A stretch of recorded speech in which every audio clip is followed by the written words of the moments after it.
আসসালামু আলাইকুম, আপনাদের সবাইকে স্বাগত জানাচ্ছি এখনকার আলোচনায়। আপনাদের সঙ্গে আছি আমি সিরাজুল ইসলাম। দর্শক, ইরানকে কেন্দ্র করে অনেকগুলো ঘটনা আছে, খুবই গুরুত্বপূর্ণ ঘটনা। যেমন আমেরিকা কিন্তু ইরানের উপরে নতুন করে হামলা চালিয়েছে। ইরানের অন্তত 3টি শহরে হামলা চালিয়েছে আমেরিকা, এবং কিশ দ্বীপে একটি বেসামরিক পরিবারের 3 সদস্য, স্বামী স্ত্রী এবং তাদের 2 বছরের একটি মেয়ে মারা গেছে। এরপরে সৌদি আরবে প্রিন্স সুলতান এয়ারবেজে হামলা হয়েছে, সেখানে ক্ষেপণাস্ত্র হামলা হয়েছে। এছাড়া সৌদি আরব ইরাকের উপর হামলা চালিয়েছে। ইরাকের প্রতিরোধকামী সংগঠন এর প্রতিশোধ নেওয়ার ঘোষণা দিয়েছে। ইরাকে যে হামলা চালিয়েছে সৌদি আরব এবং আমেরিকা মিলে, তাতে তো ইরানের আইআরজিসির 4 সদস্য তারা কিন্তু মারা গেছে। এপাশে সবচেয়ে বড় ঘটনা যেটা, নতুন করে খবর বের হয়েছে 56 ঘন্টায় চায়না থেকে 16টি কার্গো বিমানে করে অস্ত্র এসেছে ইরানে। তার ভেতরে সবচেয়ে বেশি গুরুত্বপূর্ণ যে অস্ত্র, সেটি হচ্ছে কাঁধে রেখে ফায়ার করা যায় এরকম ছোট মিসাইল লঞ্চার, যে মিসাইল লঞ্চারগুলো ইরানের জন্য এই মুহূর্তে খুবই কার্যকরী হবে। এছাড়া ড্রোন এবং আরও অন্যান্য অস্ত্র আছে বলে বলা হচ্ছে। 16টি কার্গো বিমানে এসেছে। এদিকে তুরস্ক, আমি গত 2-3 দিন আগে খবর দিয়েছিলাম, চীন থেকে তারা J-10C যুদ্ধ বিমান কিনবে। আজকের খবর হচ্ছে তারা শুধু J-10C না, J-35 যুদ্ধ বিমান কিনবে। এই J-35 হচ্ছে আমেরিকার F-35 এর চেয়েও উন্নত, এবং যথারীতি এরদোগান চীনকে ইউয়ানে অর্থাৎ চীনা মুদ্রায় অর্থ পরিশোধ করবে, ডলারে না। এই রকমের অনেকগুলো ভূ রাজনীতির জন্য খুবই গুরুত্বপূর্ণ, খুবই সেন্সিটিভ, স্পর্শকাতর এইরকম কিছু খবর আছে। দর্শক, এই বিষয়গুলো নিয়ে এখন আমি আলোচনা করব। আশা করি আপনারা শেষ পর্যন্ত সঙ্গে থাকবেন, আর ভিডিও ভালো লাগলে লাইক, কমেন্ট, শেয়ার করবেন এবং চ্যানেলটি সাবস্ক্রাইব করে সাথেই থাকবেন। দর্শক, চলুন বিস্তারিত আলোচনা করি। আলোচনার প্রথমেই বলতে হবে, আমেরিকা এবং ইরানের মধ্যে নতুন করে কিন্তু যুদ্ধ শুরু হয়েছে আবার। ইরান গত পরশু রাতে জর্দানের মুওয়াফাক আল সালতি বিমানবন্দরে হামলা চালিয়েছিল, এবং সেটা ছিল আকস্মিক হামলা। এবং ওই হামলা ছিল ইরানের পক্ষ থেকে বলা যায় ভিন্নতর হামলা। কেন ভিন্নতর হামলা বলছি? ভিন্নতর হামলা বলছি এই কারণে, ইরান এতদিন যুদ্ধ করেছে আমেরিকার সাথে, আমেরিকা হামলা চালিয়েছে, তার জবাব দিয়েছে ইরান। আর গত পরশু রাতে যে হামলা করেছে ইরান আপনার জর্দানের মুওয়াফাক আল সালতি বিমানবন্দরে, সেই হামলাটা ছিল কিন্তু ইরানের পক্ষ থেকে, অর্থাৎ আমেরিকা না করার পরেও 3-4 দিন যুদ্ধ বন্ধ থাকার পরে কিন্তু হঠাৎ করে ইরান জর্দানের ওই বিমানবন্দরে হামলা চালিয়েছিল। তার মানে দাঁড়াচ্ছে ইরান কিন্তু তার যুদ্ধের নেচার এবং প্যাটার্ন পাল্টে ফেলল। এতদিন ছিল প্রতিরোধমূলক, এখন হলো আক্রমণাত্মক। এটা কিন্তু ইরানের পক্ষ থেকে সম্ভবত একটা বড় রকমের সিগন্যাল। এবং এর পাশে তো বলাই হচ্ছে যে ইরানের পক্ষ থেকে আমেরিকা এবং ইসরায়েল যে যুদ্ধ পরিকল্পনা করছে, সেই যুদ্ধ পরিকল্পনা বানচাল করার জন্য ইরানের পক্ষ থেকে তো প্রস্তুতি নেওয়া হচ্ছে, এটা তো একটা বিষয়। এছাড়া হরমুজ প্রণালী যে করেই হোক ইরান তার হাতে রাখবেই, কোনো মতেই ছাড়বে না। অতএব তার প্রস্তুতি কিন্তু সে সেইভাবেই নিচ্ছে। এটা গেল আর একটা দিক। আর সবচেয়ে বড় যে দিক, সেটা হচ্ছে যে ইরান এই হামলার মধ্য দিয়ে আমেরিকাকে এই মেসেজ দিল যে তোমরা মারলে আমরা মারবো, এই দিন শেষ, সম্ভবত এমন মেসেজ দিল। অর্থাৎ আমরা প্রয়োজন মতো, আমাদের যখন প্রয়োজন তখন আমরা যুদ্ধ করতে পারি, তোমাদের উপর হামলা চালাতে পারি। এবং ইরানের পক্ষ থেকে কিন্তু একটা কথা বলা হয়েছে যে যুদ্ধ শুরু করেছে আমেরিকা, তারা যুদ্ধ শেষ করতে পারবে না, যুদ্ধ শেষ করব আমরা, অর্থাৎ ইরান। ইরানের পক্ষ থেকে বক্তব্য, সেক্ষেত্রে মোটামুটিভাবে বলাই যাচ্ছে যে এই যুদ্ধের নেচার, গতি, প্রকৃতি অনেক কিছু কিন্তু পাল্টে যাচ্ছে। এদিকে সৌদি আরব যে যুদ্ধে জড়িয়ে গেল, তাতে কি দাঁড়ালো? এই কয়েকদিনের ভেতরেই সৌদি আরব, ইয়েমেন, ইউক্রেন, এই সমস্ত দেশ কিন্তু যুদ্ধে জড়িয়ে গেল। এরপরে কুয়েত আর বাহরাইন থেকে ইরানের উপরে হামলা চালানো হয়েছে বলে বলা হচ্ছে। যদি তাই হয়, তাহলে মধ্যপ্রাচ্যের ঘটনা মনে হচ্ছে কিছুটা পরিবর্তন হচ্ছে, পাল্টে যাচ্ছে। হয় মধ্যপ্রাচ্যের এই মুসলিম দেশগুলো, আরব দেশগুলো ইরানের বিরুদ্ধে শক্ত অবস্থান নিতে যাচ্ছে, আর না হয় অন্য কোনো খেলা খেলছে, যার কারণে হয়তো, আমি জানি না এটা এমন হতে পারে কিনা, তাদের কৌশল কিনা, যে যেভাবে হোক আরো ইরানকে আরো উত্তেজিত করে আরো হামলা চালিয়ে মধ্যপ্রাচ্যে আমেরিকার অবস্থানটাকে একেবারে জিরো করে ফেলার ব্যবস্থা। এমনটা নাও হতে পারে, দেখা গেল যে সত্যি সত্যিই তারা ইরানের সাথে শত্রুতা করছে, এমনও হতে পারে।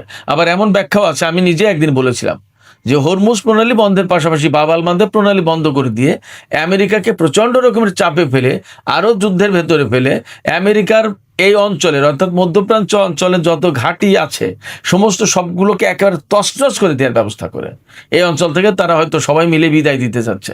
কিন্তু সৌদি আরব, কুয়েত এরা হয়তো সরাসরি বলতে পারছে না, কাতার, বাহরাইন, কুয়েত হয়তো এই সমস্ত দেশ বলতে পারছে না, কিন্তু ইরানকে দিয়ে ইনডাইরেক্টলি হয়তো সেই কাজটা করানোর চেষ্টা করছে, এমন হলেও হতে পারে, জানি না। যুদ্ধ পরিস্থিতির বিষয়টা ভিতরে আসলে অ্যাকুরেটলি বলা খুব কঠিন ব্যাপার, কারণ কখন কোন পরিস্থিতিতে কি হয় এটা বলা কঠিন ব্যাপার। আর একটা ব্যাপার হচ্ছে যে কার পলিটিক্স, কার স্বার্থ যে কোন জায়গায় এবং কে কার হয়ে কখন কোনভাবে দাবার ঘুটি যে চালে পাল্টায় বলা মুশকিল। সেই জন্য আমি বলবো যে যে কোনো সম্ভাবনায় হতে পারে। তবে যদি সৌদি আরব অ্যাকচুয়ালি ইরানপন্থী যে সমস্ত বিপ্লবী বা প্রতিরোধকামী সংগঠন আছে যেখানে ইরানের 4 জন IRGC সদস্য মারা গেছে, ব্যাপারটা যদি এরকম হয় তাহলে ইরানের পক্ষ থেকে কিন্তু কড়া জবাব হবে এবং সম্ভবত সৌদি আরব বড় রকমের হামলার মুখে পড়লেও পড়তে পারে, কিছু বলা যাচ্ছে না। সৌদি আরবকে হয়তো আর ইরান ছাড় নাও দিতে পারে যদি ব্যাপারটা অ্যাকচুয়ালি সৌদি আরব জেনে বুঝে ইচ্ছাকৃতভাবে এই কাজগুলো করে থাকে। আবার অনেক সময় এমন হয় যে দেখা গেল সৌদি আরব থেকে বিমান উড়েছে ঠিকই, কিন্তু আমেরিকায় হামলা চালিয়েছে, বোঝা মুশকিল। এই সিচুয়েশনে যাচাই বাছাই করা মুশকিল। এখনো ইরানের পক্ষ থেকে পরিষ্কার বলা হয়, দেখা যাক কি হয়, আমরা অপেক্ষা করছি। এদিকে চীনের পক্ষ থেকে এই খবরটা অনেকগুলো মাধ্যমে এসেছে যে চীনের পক্ষ থেকে 56 ঘন্টায় অন্তত 16টা কার্গো বিমান ইরানে নেমেছে এবং তাতে আনা হয়েছে বিপুল পরিমাণে অস্ত্র। এবং মেইন স্ট্রিম মিডিয়া যেগুলো, তাতেও খবর আসছিল, গত 2-3 দিন ধরে যে চীন থেকে ইরান সম্ভবত কয়েক কোটি ডলারের চুক্তি করেছে, যে চুক্তির আওতায় ইরান চীন থেকে কাঁধে রেখে ফায়ার করা যায় ওই শোল্ডার মিসাইল কিনবে, যাতে এই শোল্ডার মিসাইল কিনলে কি হবে, খুব দ্রুত একেবারে তাৎক্ষণিকভাবে ফায়ার করা যায়। মানে এর জন্য খুব বড় প্রস্তুতির কোনো প্রয়োজন নেই, লঞ্চার ঠিক করা, অনেক ব্যাটারি এটা সেটা কোনো কিছু চার্জ দেওয়া এগুলো কিছুই লাগে না, একেবারে জাস্ট কাঁধে নিয়েই শ্যুট করা যায়। কাকে শ্যুট করবে? এই সমস্ত এই যে শোল্ডার অর্থাৎ কাঁধে রেখে যে ক্ষেপণাস্ত্র ছোড়ার যে ইয়েগুলো, মিসাইল লঞ্চারগুলো, এইগুলো হেলিকপ্টার তুলনামূলক নিচু দিয়ে যায়, হেলিকপ্টার, তারপর নিচু দিয়ে উড়ে যাও যুদ্ধ বিমান, ক্ষেপণাস্ত্র, ড্রোন, এইগুলো যদি খুবই কার্যকরী। এই মুহূর্তে মনে হচ্ছে এই ড্রোন হাতে পাওয়ার পর ইরান যুদ্ধের নতুন ফেজে যাবে। ইরান কিন্তু একটা কথা বলেছে, ইরান কিন্তু যুদ্ধবিরতি মানেনি, যুদ্ধবিরতির প্রস্তাব তার কাছে নিয়ে গেছে কিন্তু পাকিস্তান, কাতার, তুরস্ক, সৌদি আরব, বিভিন্ন দেশ, কোনো যুদ্ধবিরতি তারা মানেনি। এমনকি এরকম খবরও এসেছে যে মার্কো রুবিও ইরানের পররাষ্ট্রমন্ত্রী আব্বাস আরাকচিকে ফোন দিচ্ছেন, কিন্তু মার্কো রুবিওর ফোন ধরেননি আব্বাস আরাকচি। কারণ কথা তো বলবে একটা যে চুক্তি করো, যুদ্ধবিরতি করো। ইরান এই মুহূর্তে যুদ্ধবিরতি করবে না। ইরানের বক্তব্য কি? ইরানের বক্তব্য একটাই, যুদ্ধ তোমরা শুরু করেছো, যুদ্ধ শেষ করব আমরা, অতএব কবে, কখন, কোনভাবে শেষ হবে সেটা আমরা সিদ্ধান্ত নেব। এবং ইরান একথাও বলছে যে তোমরা যখন খুশি তখন যুদ্ধ শুরু করবা, আবার যখন খুশি তখন বলবা যে এখন যুদ্ধ বন্ধ। এই তোমাদের ইচ্ছা মতো যুদ্ধ শুরু, যুদ্ধ শেষ, কোনোটাই করতে দেওয়া হবে না, তোমাদের ইচ্ছার গোলাম আমরা না। ইরানের বক্তব্য কিন্তু এখন এইটা। সেক্ষেত্রে যদি সৌদি আরব এই যুদ্ধে জড়িয়ে যায়, আমরা চাইবো, আমরা প্রত্যাশা করবো না জড়াক, যদি জড়িয়ে যায় তাহলে কিন্তু অনেক বেশি সংকটাপন্ন হয়ে যাচ্ছে মধ্যপ্রাচ্যের এই চলমান যুদ্ধ।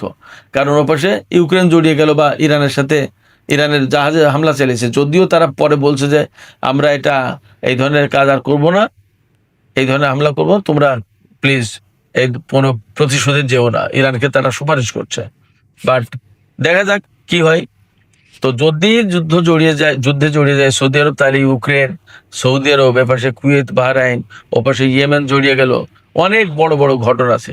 এই সমস্ত ঘটনার ভেতর দিয়ে মধ্যপ্রাচ্যের শান্তিটা মনে হয় খুব সহজ হবে না, তখন হয়তো আরো বড় পরিসরের যুদ্ধের প্রশ্ন আসবে। আমি বলছিলাম চীনের কাছ থেকে ইরানের অস্ত্র কেনার প্রসঙ্গ, সেখান থেকে আবার যুদ্ধের দিকে চলে গিয়েছিলাম। তো ইরান যে চীন থেকে যে যুদ্ধ অস্ত্রগুলো কিনছে, বিশেষ করে শোল্ডার মিসাইল, তারপরে ড্রোন, আরো কিছু কিছু রসদ, সামরিক প্রতিরক্ষা সরঞ্জাম কিনছে, কি কি একদম অ্যাকুরেটলি তো বলা যায় না। তো এইগুলো কেনার মানে হচ্ছে যে তারা, অর্থাৎ ইরান, যুদ্ধটাকে এখনই শেষ করতে চাইছে না, এর একটা শেষ হয়তো তারা দেখবে। অবশ্যই নেতানিয়াহুর সাথে ডোনাল্ড ট্রাম্পের যে বৈঠক হয়েছে, সেই বৈঠকের মূল সুর কিন্তু যুদ্ধ। নেতানিয়াহু যেভাবে উনি বুক উঁচিয়ে বললেন যে ডোনাল্ড ট্রাম্পের সাথে এর আগে কখনো এত সুন্দর বৈঠক তার আর হয়নি, এর মানে কি নেতানিয়াহু এই মুহূর্তে চাইছে যুদ্ধ করে ইরানকে একদম শেষ করে দিতে, এবং হয়তো ডোনাল্ড ট্রাম্পকে তিনি রাজি করাতে পেরেছেন, বা যেভাবে হোক তার মেসেজটা কিন্তু ইরানের জন্য খুব স্বস্তিদায়ক না।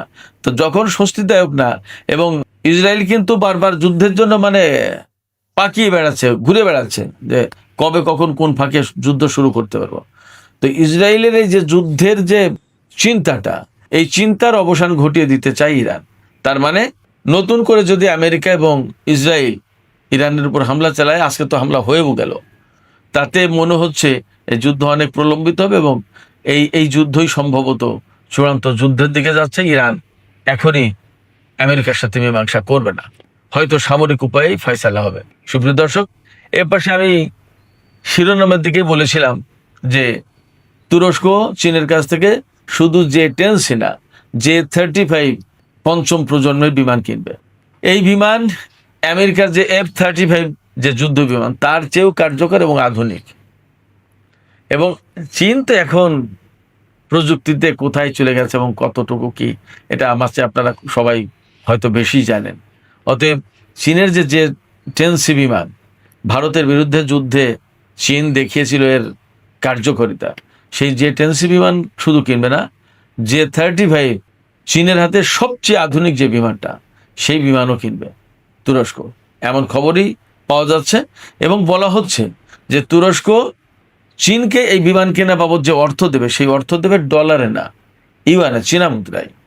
তার মানে ডলারাইজেশন যে প্রক্রিয়া, সেই প্রক্রিয়ায় তুরস্ক একদম ওপেনলি ইন্টারন্যাশনালি জড়িয়ে গেল। এবং তুরস্ক কেন চীনের কাছ থেকে J-35 এই যুদ্ধ বিমান কিনতে চাচ্ছে, তার মূল কারণ হলো আমেরিকার সাথে যে F-35 যুদ্ধ বিমান কেনার যে চুক্তি ছিল তুরস্কের, আমেরিকা তো সেই যুদ্ধ বিমান দিল না। এবং খুব সম্প্রতি ডোনাল্ড ট্রাম্প বলেছিলেন যে তুরস্ককে ওই বিমান দেওয়া হবে। পরবর্তীতে খবর আসছে যে মার্কিন কংগ্রেস এই অনুমোদন দিচ্ছেন, অর্থাৎ তুরস্ক যুদ্ধ বিমান পাবে না, F-35 যুদ্ধ বিমান। তো রজব তাইব এরদোগান এখান থেকে খানিকটা রাগান্বিত হয়ে তিনি বলছেন, ঠিক আছে, যদি তাই না দেয় তো থাক, রাশিয়ার কাছ থেকে S-400 কিনেছি, আর চীনের কাছ থেকে কিনবো এবার J-10C এবং J-35 যুদ্ধ বিমান। আমেরিকা না দেয় থাক, অর্থাৎ আমেরিকাকে একটা বড় রকমের চাপে ফেলা। এখন আমেরিকা যতই চাপে পড়ুক, যতক্ষণ পর্যন্ত নেতানিয়াহু না বলছে যে ঠিক আছে তুরস্ককে এই বিমান দেন, ততক্ষণ পর্যন্ত আমেরিকা দেবে না, আমার ব্যক্তিগত ধারণা বা বিশ্বাস। সেক্ষেত্রে হয়তো তুরস্ক চীনের কাছ থেকে J-10C এবং J-35 কিনবে। তাতে ভূ রাজনীতি, মধ্যপ্রাচ্যের ভূ রাজনীতিতে বিশেষ করে বিরাট বড় রকমের একটা পরিবর্তন আসবে, এবং ক্রমেই নেটো জোট থেকে আমেরিকা থেকে তুরস্ক সরে যাবে বা যাচ্ছে, এই বিষয়টা আরো পরিষ্কার হয়ে উঠবে।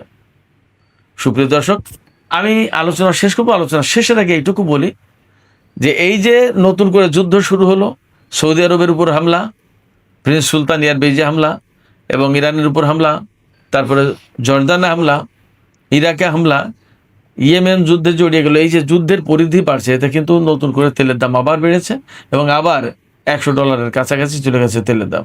সেক্ষেত্রে ডোনাল্ড ট্রাম্প এবং আমেরিকা যে আসলে কি করছে আমরা জানি না, তবে তারা যে বিপদে পড়বে এবং আমরা সবাই বিপদে পড়বে এই যুদ্ধের কারণে, নতুন করে তেলের দাম আবার বেড়ে যাচ্ছে, এটা একদম পরিষ্কার।